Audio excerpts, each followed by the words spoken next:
class. This video we're going to go over the math lesson for April 29th. What you'll need for today is your math workbook. You will also need your fraction tiles. You will also need a sharp pencil. So what we're doing today is we're going to keep working on fractions on a number line. And because that is a tricky topic, we are going to split this lesson. We're going to do a lesson on it today, and we're going to do a lesson on it tomorrow. So just make sure that you read the directions carefully, because if you don't, you will do 2 lessons in one day.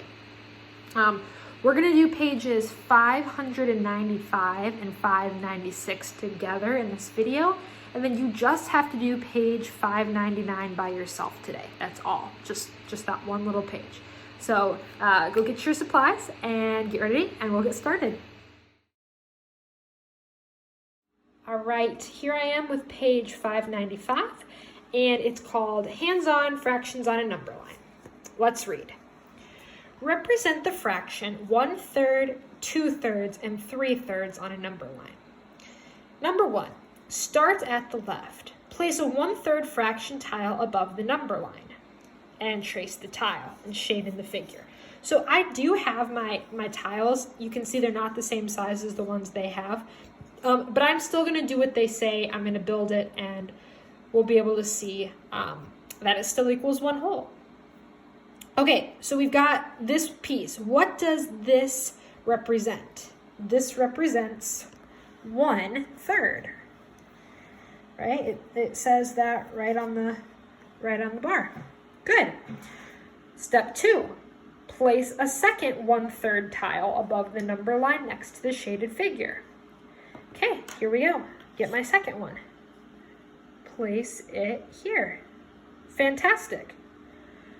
What do they represent together? Well, I have 1/3 and I have another 1/3. So together I have 2/3. Fantastic. If I were to add that final piece, right? Here's my last piece. I also have my 1 whole. All together, I have 1/3, 2/3, 3/3. What fraction do all 3 shaded areas represent? They represent 3/3. Fabulous. So now, let's look at this last part. How many parts does each fraction represent? So 1/3 is how many parts? 1. 2/3 is 2 parts, and 3/3 equals 3 parts.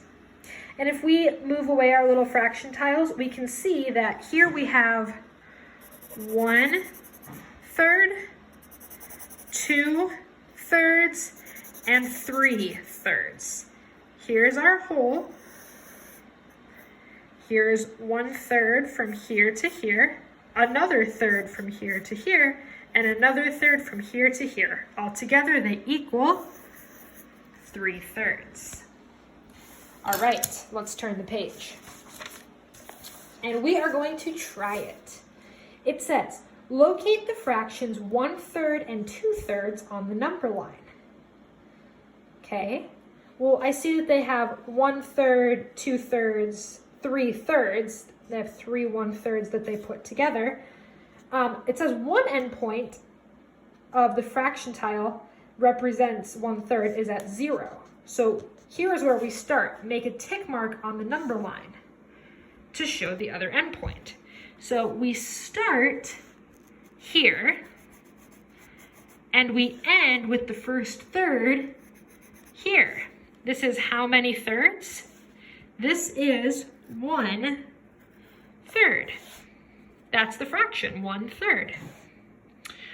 One endpoint of the 2 fraction tiles that represent 2/3 is at 0. So we start here at 0 and make a tick mark on the number line to show the other endpoint for 2/3. So we have 1/3, and then here is 2/3. We start here, and the 2/3 tick mark is here. We call that 2/3. label the fraction. Oh, so to go from 0 to 3/3, we first have to have 1/3, 2/3, and now we have 3/3 to give us 1/2. Talk about it. Where would you place the tick mark for 3/3? Well, I would probably place the tick mark where it says 3/3, at the end of the third tile.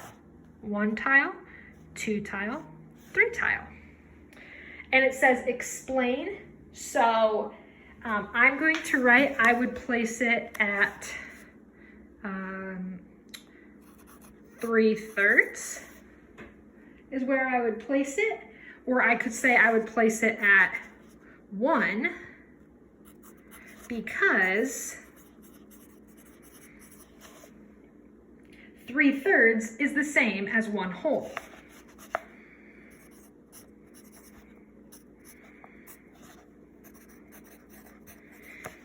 Notice here how they have 3/3 and they drew like the little number 1 around it. Very cute. All right, Sam is making a number line and he wants to mark a point for 3/4 on the number line. Into how many parts should he divide his number line? Explain.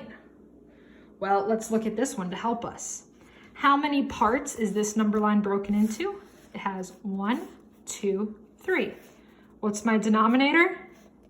3. So if Sam wants 4 parts, he should divide it into 4. Why? Because the denominator is 4.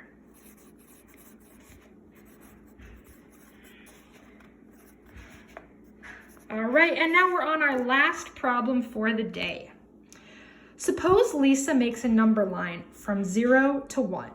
Then she divides the number line into 8 parts. What 7 fractions will she place at each tick mark between 0 and 1? So if she's dividing it into 8 parts, that means the denominator is going to be 8. Very good. So the first tick mark will be 1/8. The next tick mark will be 2/8. And we keep on moving. Oh, I rushed and I wrote it in a sloppy way. 2/8. Next we have 3/8. 4/8, and if you don't have enough room, do what I'm doing, you can write off the line. 5/8, 6/8, 7/8, and what is the same as writing 1/2? Right, we could write 8/8. So again, just to review, when we have a number line and we have 1, 2, 3 parts that it's broken up into, our denominator is going to be 3.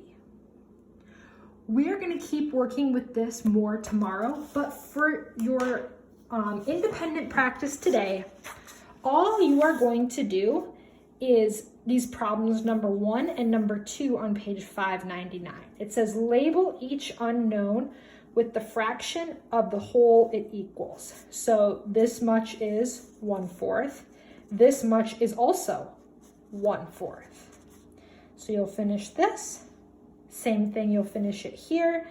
Tomorrow we are gonna go and we're gonna do 597, 598, and 600 together tomorrow. So work hard, do your best. I know it's a little bit confusing, but hopefully it's starting to make more sense. You are doing a great job, Dolphins.